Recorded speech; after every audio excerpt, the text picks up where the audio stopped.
Okay, thank you for all joining, and then let's start with like a short introductions. So I'm James, CEO of BeSuccess. That we are a startup media like covering about startup and ecosystem in Korean market. Okay, let's get started with Minjun. Can you please do a short introduction of yourself? Yes. Hi, everyone. I'm Minjun Liang. I'm founding partner of ATM Capital. ATM Capital is a first Chinese background venture capital invested in Southeast Asia. We have headquarters in Beijing and Jakarta for about already 7 years. Thank you. Okay, and then let's move on to Jung-hee, partner and CEO at FuturePlay.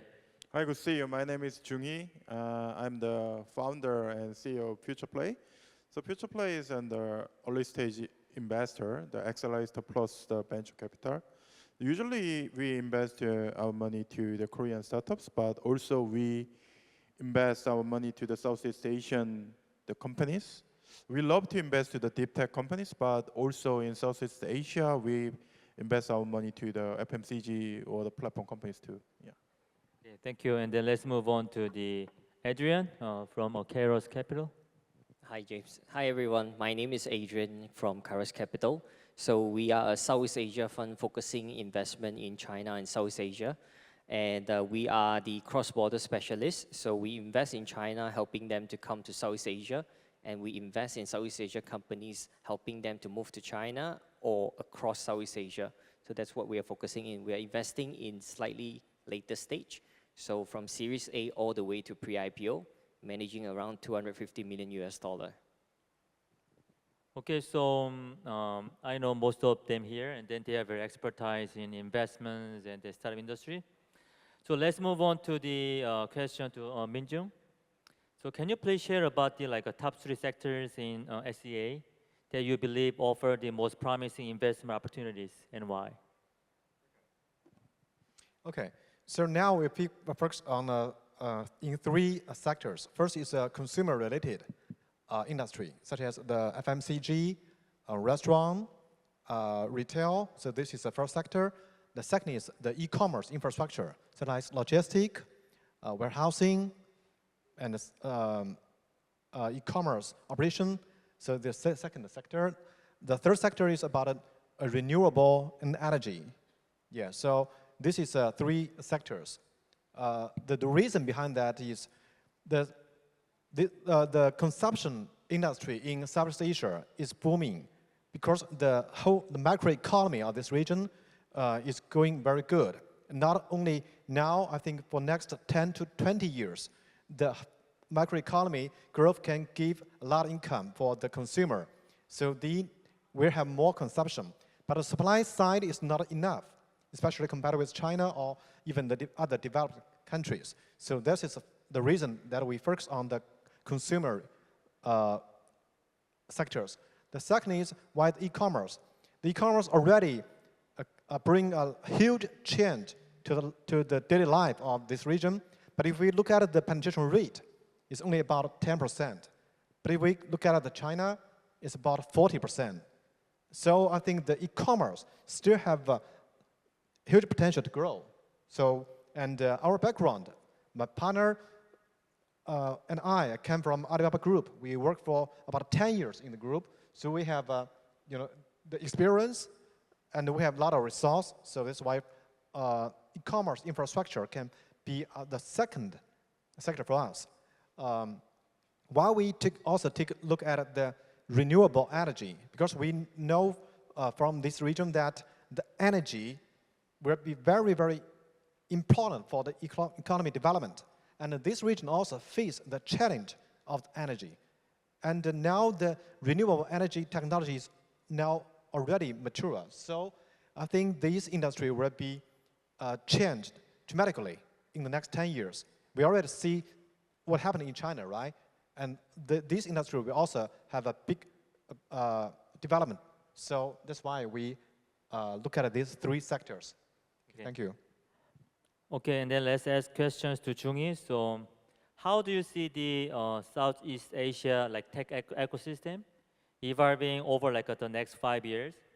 And what role do you think foreign investors like Korea will play a role in the growth? So I think that there was a big movement, and also there will be the big movement, big changes in the Southeast Asian ecosystem. So number one is that Southeast Asian startups, they always trying to changing the infrastructure itself, like a Gojek or Grab. They are the 100% change it, the transformation, the transportation, the infrastructure, and the fintech, the e-commerce players are doing that. They are changing the meaning of the market there. So now one of the bigger the movement will be coming. That is on the revolution based on the technologies. For example, agricultural things. There are plenty of the opportunities on the agriculture or energy making in the Southeast Asia, but the lack of the enough technologies, the startups cannot enter that areas. But nowadays, especially in Korea, there was some movement to making some AI or robotics to help the human labor, the physical labor. So maybe that type of the companies, that type of technologies, it can be collaborate with the Southeast Asian startups, then we can make another revolution in the foundational revolution on the major business at that area. That's my belief. Okay, thank you. And Adrian, though, you are now based in Singapore and Malaysia, so you know both of the countries. So, what are the biggest challenges faced by the foreign investors when entering in SEA market, and how they can be overcome? Okay, cool. This is a really tough market, so. I think just to let everyone know, we actually have offices in Shanghai, Shenzhen, Hong Kong, Singapore, and Kuala Lumpur, Malaysia. So I think we have a more holistic view over the entire regions, including China and Southeast Asia. And we ourselves also see us as foreign investors sometimes. So I think the key questions we always think about is what is our value propositions as a foreign investor into the market. I think Southeast Asia is a very fragmented market. And the key things about investing as a foreign investor throughout Southeast Asia, it's about local expertise. So you have to be very aware of that. If you come in as a foreign investor, I think one thing for sure you can bring is money. I think that's the first value proposition as a foreign investor coming into that region. But I think the biggest challenge that all the foreign investors face is what can you provide other than money? I think that's kind of like the key questions we always challenge ourselves. So as regional investors, we work very closely with family offices across the region, because the way we see it is when you go to every single country, you have to make friends, not enemy. And with us as a fund that consolidate all the business network within each of the Southeast Asia countries, when we invest in our investees and them trying to expand throughout Southeast Asia, from China to Southeast Asia, or vice versa, we always help them to put together a partnership with the local partners. So I think that would be the key challenges for all foreign investors try to value add in this. So if you don't have anything to kind of like value add in this process, just make sure you bring some US dollar. Okay, thank you for the very practical advice on this. And let's move on to the some individual questions. Asking for the Adrian again. How does your experience in Singapore and Malaysia tech ecosystem influence your investment decisions in the broader investments across the SCI market? Oh, that's a great question, James. So I think for Malaysia and Singapore, it's very unique among Southeast Asia because I think it's a melting pot for a lot of culture.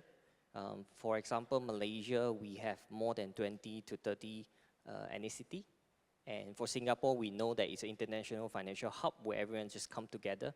I think these two markets serve as a test bed for a lot of different business strategy. That's one. Second, I think one of the key sectors that we're investing in is SaaS enterprise solutions. And these two are the highest online spending per capita countries throughout Southeast Asia. So they allow us to test out whether some of the strategy is feasible or not before they expand to other regions or other countries within Southeast Asia. So our experience investing in these two markets is whenever we have a new idea, they want to test it out, especially when we invest in China company trying to bring them to Southeast Asia, we always choose Singapore or I think more closely related would be Malaysia, to test them out, because Malaysia, though they are second highest, but they are very similar to number 3, number 4, number 5. If you can somehow make money or be profitable and scalable in Malaysia, most likely you'll be able to do that in other countries within Southeast Asia with the local partners. Yeah. Okay, and then Jung-hee, you know a lot of like a Korean, like a startup and tech ecosystem. So, how has your experience in South Korea tech ecosystem shaped your perspective on investing in SEA market? So I think that especially the tech ecosystem of Korea, Japan is totally different than the ecosystem in Southeast Asia. So as you know, especially in Korea, there wasn't a lot of the Korean government support to just encouraging the just giving a chance of the student to having the PhD from the top universities, not only just in the Korean universities like on the SNU or KAIST, but also the supporting the student to go abroad, the having their degrees from the Stanford, MIT. So now in the viewpoint of the US universities, the Korean guys are number 3. After the Chinese guys, the Indian guys, after that, the South Korean is number 3. That means in Korea, we have the enough resource of the researchers doing on the edge technologies, but lack of them. Of course, in the Singapore, they have the NUS, and there are some top schools among them. Sometimes, and the startups not starting from the technologies, they are starting from the existing problems in the market. So that makes them the totally different shape of the startups. For example, in Korea, mostly the tech entrepreneurs, they are starting from their own ideas, their own technologies. So they are just preparing their product market fit, just after filing their IP, just after making their own technologies. But as you know, the entrepreneurs in Southeast Asia, they're just starting from the market. They're just starting from their customers. And after that, they plug in the technologies. So I think that is the big difference between the two worlds. So that's why I just want to connecting them together. Because in the Korean entrepreneurs, they don't know about market. And Southeast Asian entrepreneurs, mostly they don't know about technologies. So how about they come together each other? Yeah, that's my strategy. Okay, very good perspective. And Minjun, you have very experience in China market. So what are the key differences between the China and SEA like tech landscape? And then how do you adapt your strategy accordingly? Okay. Basically, I think the China and the Southeast Asia market, they are on different stage. For the China market, after more than 40 years development, okay, so the supply side is almost enough. Sometimes even we have supply excess, right? So now the market do not need more supply. They need the upgrade of supply, and they need some new supply. So that's why we see a lot of the deep tech R&D company arise, because only those companies can give the upgrade, or they can supply the new product. So in China now, we can see the investment thesis. Now it's mostly as about the deep tech now.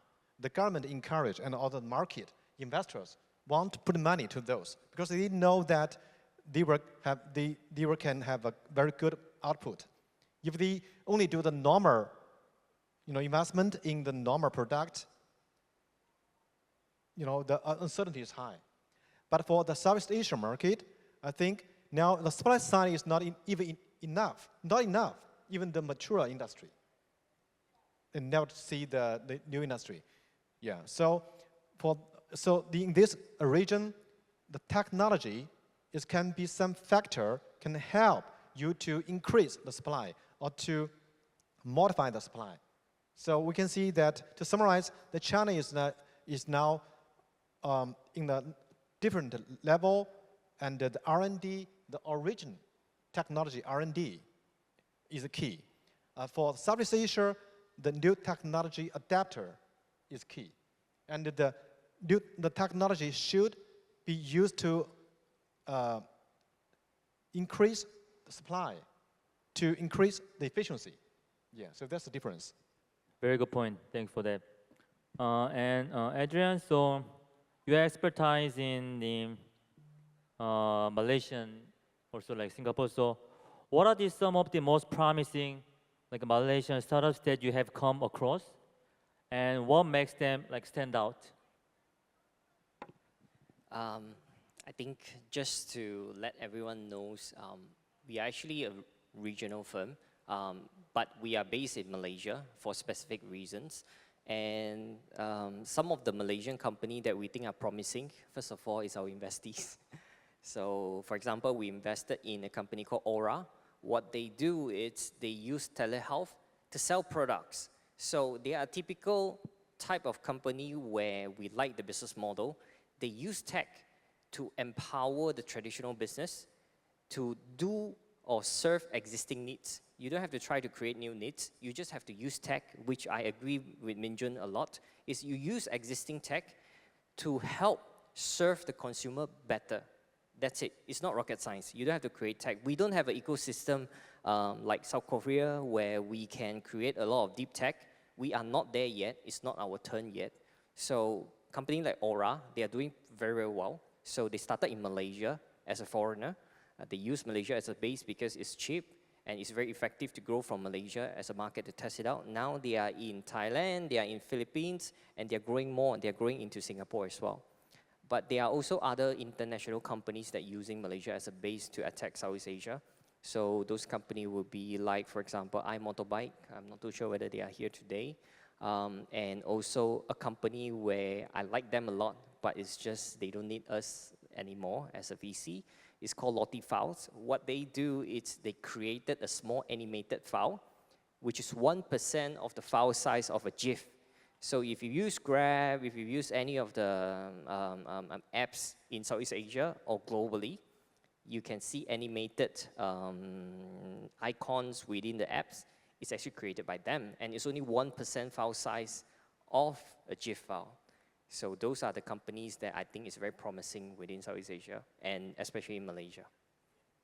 Okay, and then Jung-hee, you already shared, but if you can describe more, what are some key similarities and differences between the South Korean and Southeast Asia startup landscape?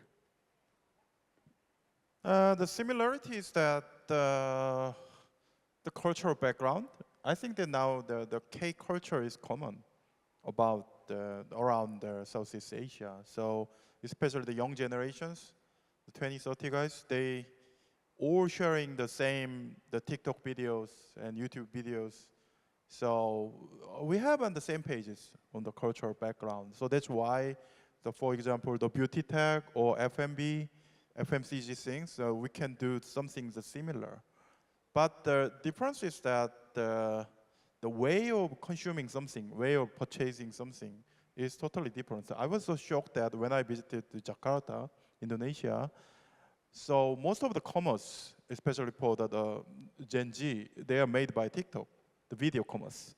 But in Japan or Korea, the video commerce is still not so familiar with for the young generations because they do not believe the personal shoppers, the individual sellers to selling, especially the healthcare things or the beauty things that is related to the everyday life.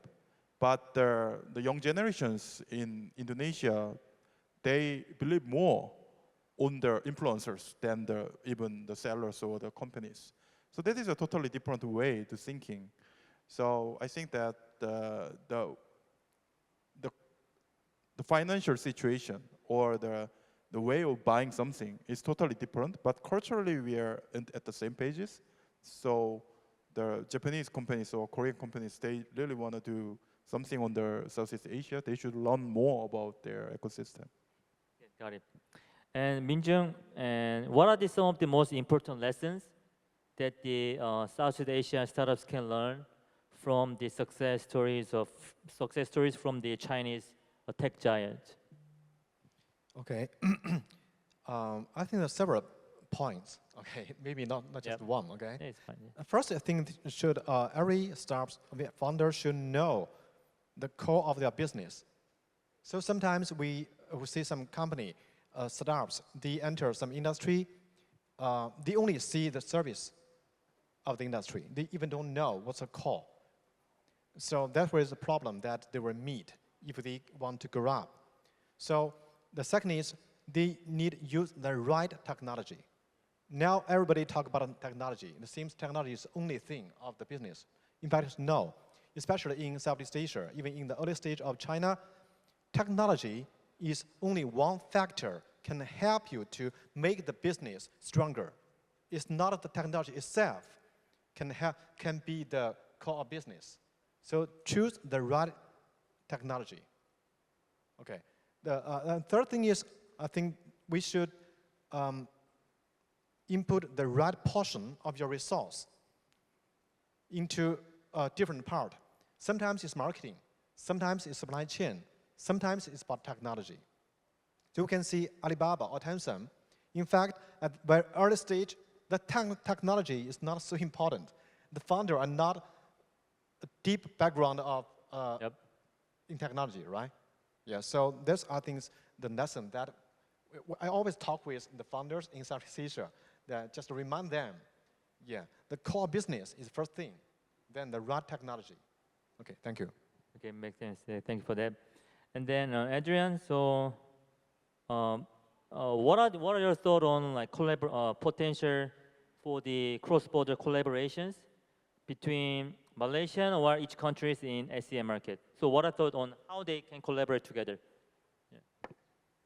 Well, that's a tough but a very interesting question. Like I think, for example, in this Beyond conference, I think one thing that as Kairous we focus a lot on is cross-border collaboration between the mature market like China and Southeast Asia, because I think China have a very good environment to test out a lot of the technology and also business model.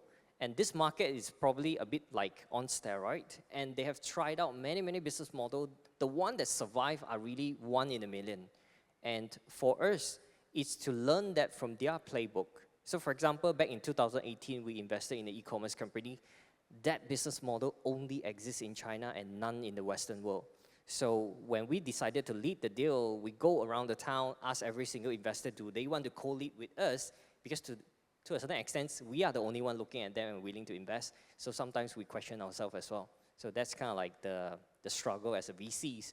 But I think we end up investing in them because that model is widely proven as a US listed company from China. So we invested in the deal, and true enough, I think 2021 they got bought, and I think we probably make double-digit returns on that. And I think that gives you a probably clearer ideas, like how do we see cross-border collaborations.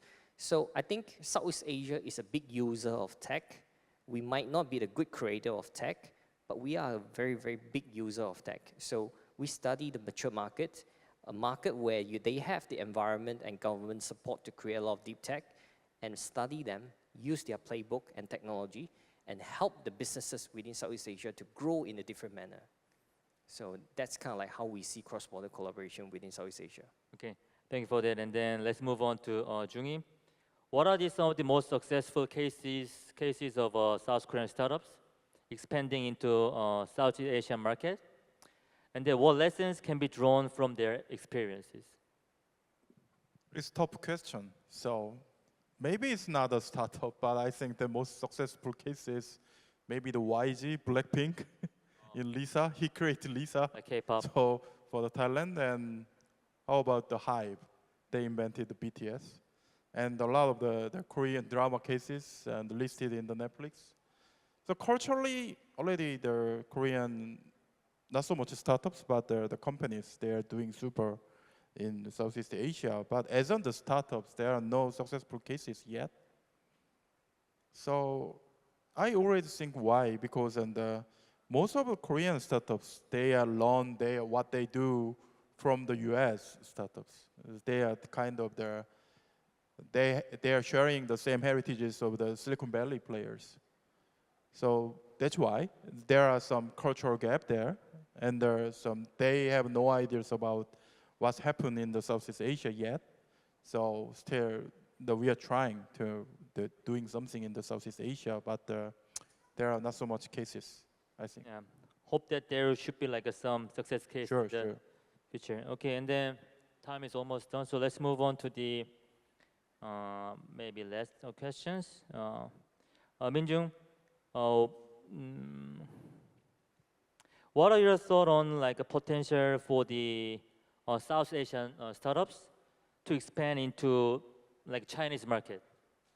And then how can they navigate the unique challenges of doing that? Okay. First, I think the Southeast Asian market is very interesting because it's not one market, right? It's different country.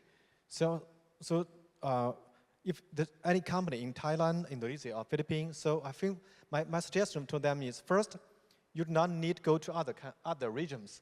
First, you can expand to other countries in the region. Maybe Indonesia company, you can go to Philippines, Thailand, okay?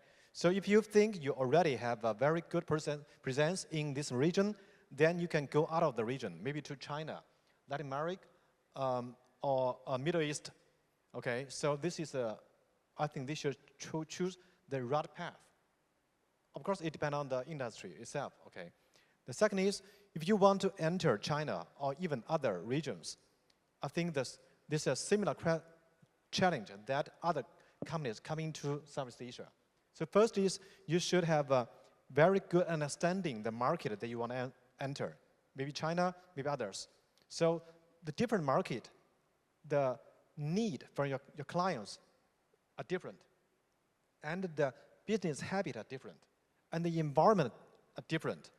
So just forgot the experience in Southeast Asia and try to understand what happened, what really the customer need in China or in other market you want to enter.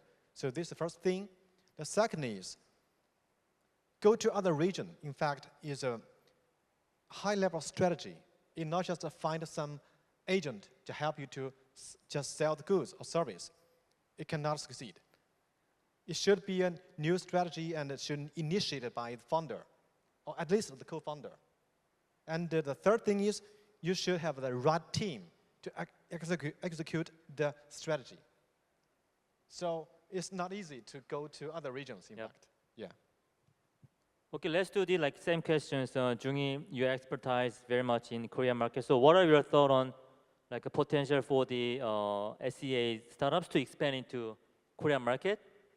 And then how SEA startups can navigate the unique challenges of doing so into getting into Korean market? So I think that the biggest opportunity in the Southeast Asia is on the size of the market.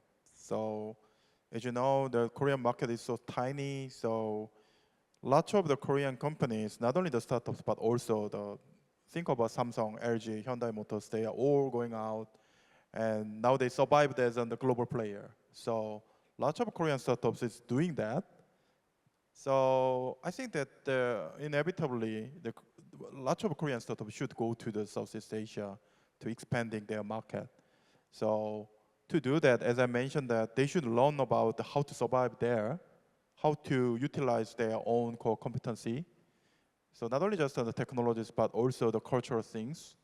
So isn't one of the key things they should do is that just finding the hole, that's just finding the empty space there. So as I mentioned that, already they sharing the same content. So they know very well about how Seoul citizens is living there. So sometimes they are the lack of something. So I saw some food in the Korean drama. I saw some product in the Korean movie, but it's hard to get there. Then they definitely want to buying them. So as on the Korean players, we should know about that very small about that empty space, and providing them, might be they can make some success there.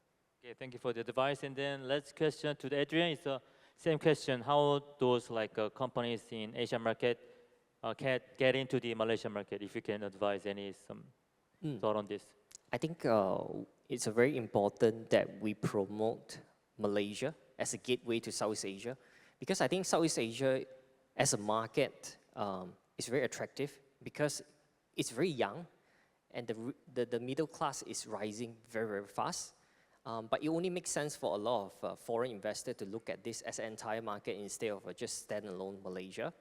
So for example, I think early this year, we actually finally have a close collaboration with South Korea. I think Malaysia government and Korea's investors are setting up a semicon fund. Malaysia, for example, actually owns 7% market share in the semicon trade industry. So it's a big industry within Malaysia, and we're actually setting up a fund to work with Malaysia, but more so as a gateway to Southeast Asia. That's how we see it. Because I think Malaysia, we are kind of like a melting pot for all different ethnicity, income group, and different kind of businesses, large, small, medium. And for all the foreign companies or investors, I think this is a good place for them to kind of have a taste of South Asia or even build their own team there. Because imagine this, in the whole wide world, let's say you wanted to go Indonesia, there's only 2 countries that produce Bahasa talent. One is Indonesia itself, and second is Malaysia. So it's a greater space for you to try to operate, especially for Chinese investees as well. When they come here, they're going to find a lot of Chinese-speaking talent as well. And most of us are trilingual. So I think that is kind of like how we position Malaysia. My advice to everyone that if they intend to come to Southeast Asia, why not they try Singapore and also Malaysia as one of the landing spots before you go across the entire Southeast Asia. Yeah. Okay. So I hope these great 3 speakers can give great lessons about the Southeast Asia and North Korean market. Okay, let's give it a big round of applause to all the speakers here. Thank you for your time, everyone. Okay.